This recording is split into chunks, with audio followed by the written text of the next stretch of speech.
ಇಕಿಗಾಯ್ ದೀರ್ಘ ಹಾಗೂ ಸಂತಸಭರಿತ ಜೀವನಕ್ಕೆ ಜಪಾನಿಯರ ಗುಟ್ಟು ಭಾಗ 3.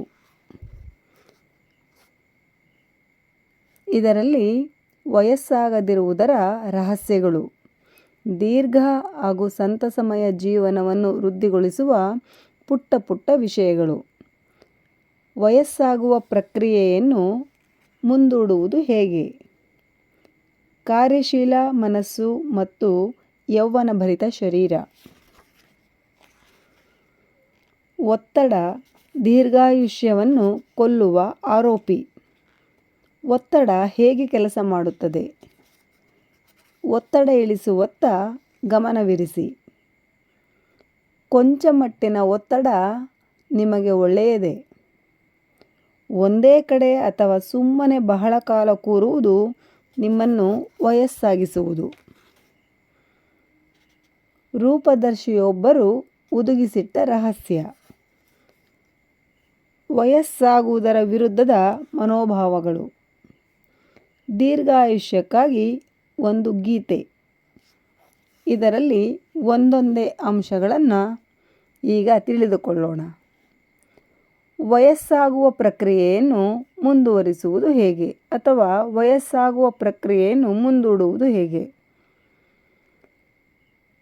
ಇದರಲ್ಲಿ ಭವಿಷ್ಯದಲ್ಲಿ ದೂರದಲ್ಲೆಲ್ಲೋ ಒಂದು ಚಿಹ್ನೆ ಅಥವಾ ಸಂಕೇತವನ್ನು ಊಹಿಸಿಕೊಳ್ಳಿ.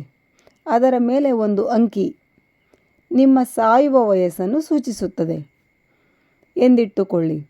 ನೀವು ಬದುಕಿರುವ ಪ್ರತಿ ವರ್ಷ ನೀವು ಆ ಸಂಕೇತದ ಹತ್ತಿರಕ್ಕೆ ಹೋಗುತ್ತಿರುತ್ತೀರಿ. ಆ ಸಂಕೇತವನ್ನು ತಲುಪಿದ ದಿನ ನೀವು ಸಾಯುವಿರಿ. ಈಗ ಕಲ್ಪಿಸಿಕೊಳ್ಳಿ, ಆ ಒಂದು ಸಂಕೇತ ಒಂದು ಮೊಲ. ಅದು ಸಂಕೇತವನ್ನು ಹೊತ್ತುಕೊಂಡು ಭವಿಷ್ಯದತ್ತ ನಡೆದು ಹೋಗುತ್ತಿದೆ. ನೀವು ಬದುಕಿರುವ ಪ್ರತಿ ವರ್ಷಕ್ಕೂ ಆ ಮೊಲ ಅರ್ಧದಷ್ಟು ದೂರವಿದೆ. ಸ್ವಲ್ಪ ಕಾಲ ನಂತರ ನೀವು ಮೊಲವನ್ನು ಮುಟ್ಟುತ್ತೀರಿ. ಆಗ ನೀವು ಸಾಯುವಿರಿ. ಆದರೆ ಮೊಲ ನಿಮ್ಮ ಪ್ರತಿ ಒಂದು ವರ್ಷಕ್ಕೆ ಸರಿಸಮಾನವಾಗಿ ನಿಮ್ಮ ಬದುಕಿನ ಪ್ರತಿ ವರ್ಷವೂ ಮುಂದಕ್ಕೆ ಹೆಜ್ಜೆ ಹಾಕುವುದಾದರೆ ನೀವು ಯಾವತ್ತಿಗೂ ಸಾಯುವುದೇ ಇಲ್ಲ. ಮೊಲವು ಯಾವ ವೇಗದಲ್ಲಿ ಭವಿಷ್ಯದತ್ತ ನಡೆಯುತ್ತದೆ ಎಂಬುದೇ ನಮ್ಮ ತಂತ್ರಜ್ಞಾನ.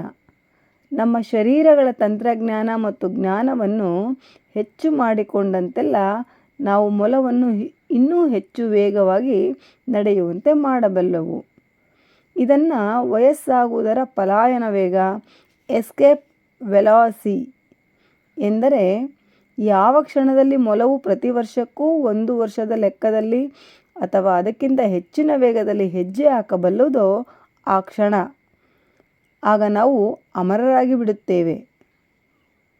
ಭವಿಷ್ಯದ ಮೇಲೆ ಕಣ್ಣಿಟ್ಟು ಸಂಶೋಧಕರಾದ ರೇ ಕರ್ಜ್ವೀಲ್ ಹಾಗೂ ಆಬ್ರೆ ಡಿ ಗ್ರೇ ನಾವು ಪಲಾಯನ ವೇಗ ತಲುಪುವುದು ಇನ್ನು ಕೆಲವೇ ದಶಕಗಳ ಮಾತಷ್ಟೇ ಎಂದು ಹೇಳುತ್ತಾರೆ. ಉಳಿದ ವಿಜ್ಞಾನಿಗಳು ಈ ವಿಷಯದಲ್ಲಿ ಕಡಿಮೆ ಆಶಾವಾದಿಗಳು. ಏಕೆಂದರೆ ಎಂತಹದೇ ತಂತ್ರಜ್ಞಾನ ನಾವು ಹೊಂದಿದ್ದರೂ ಒಂದು ಅಂತಿಮ ವಯೋಮಿತಿಯನ್ನು ದಾಟಲು ಅಥವಾ ಮೀರಲು ನಮ್ಮಿಂದಾಗದು. ಆದರೆ ನಾವು ಒಂದು ಗರಿಷ್ಠ ಮಿತಿಯನ್ನು ತಲುಪಬಲ್ಲೆವು ಎಂದು ಅವರು ಅಭಿಪ್ರಾಯ ಹೊಂದಿ ಭವಿಷ್ಯ ನುಡಿಯುತ್ತಾರೆ.